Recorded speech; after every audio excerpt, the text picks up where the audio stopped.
The last notable duel in America.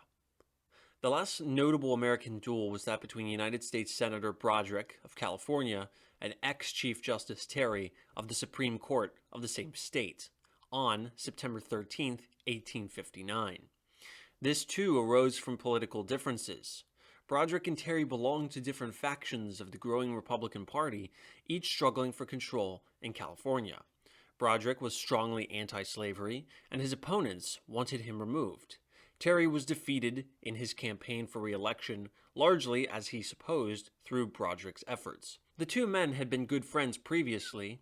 Broderick had stood by Terry on one occasion when everybody else had been against him and his situation had been critical. In his anger over his defeat, Terry accused Broderick of disgraceful and underhand practices. Broderick was provoked into the following rejoinder.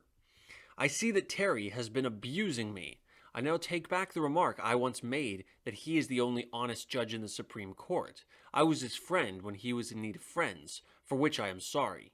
Had the Vigilance Committee disposed of him as they did of others, they would have done a righteous act." He alluded to Terry's arrest by the vigilantes in August 1856, charged with cutting a man named Sterling A. Hopkins in the attempt to free from arrest one Reuben Maloney. Had Hopkins died, Terry would probably have been hanged. As it was, it took the strongest influence, Masonic, press, and other, to save him from banishment. Terry, after some acrimonious correspondence, challenged Broderick. A meeting on the 12th of September was stopped by the chief of police of San Francisco. The police magistrate before whom the duelists were arraigned discharged them on the ground that there had been no actual misdemeanor. Next day, the principals and the seconds met again at the foot of Lake Merced, about 12 miles from San Francisco. About 80 spectators, friends of the participants, were present. The distance was the usual 10 paces. Both pistols had hair triggers, but Broderick's was more delicately set than Terry's, so much so that a jar might discharge it.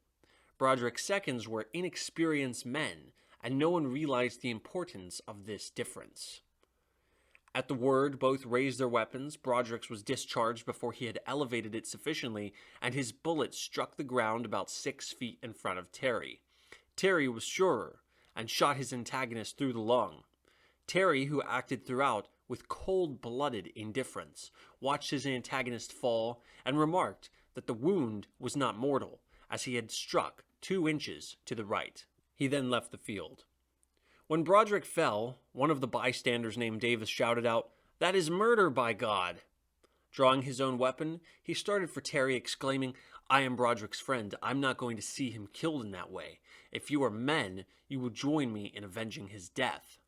Some cool heads in the multitude restrained him, pointing out that if he attacked Terry, there would be a general melee, from which few on the ground would escape, and they finally succeeded in getting him away.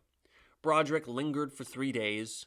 "They've killed me," he said, "because I was opposed to slavery and a corrupt administration." Colonel Edward D. Baker, who was killed at Ball's Bluff in the Civil War, received his friend's last words.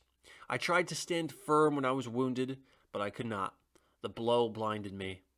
Terry was tried for murder, but by influence and other means he was never convicted, and escaped all punishment save that inflicted by his conscience.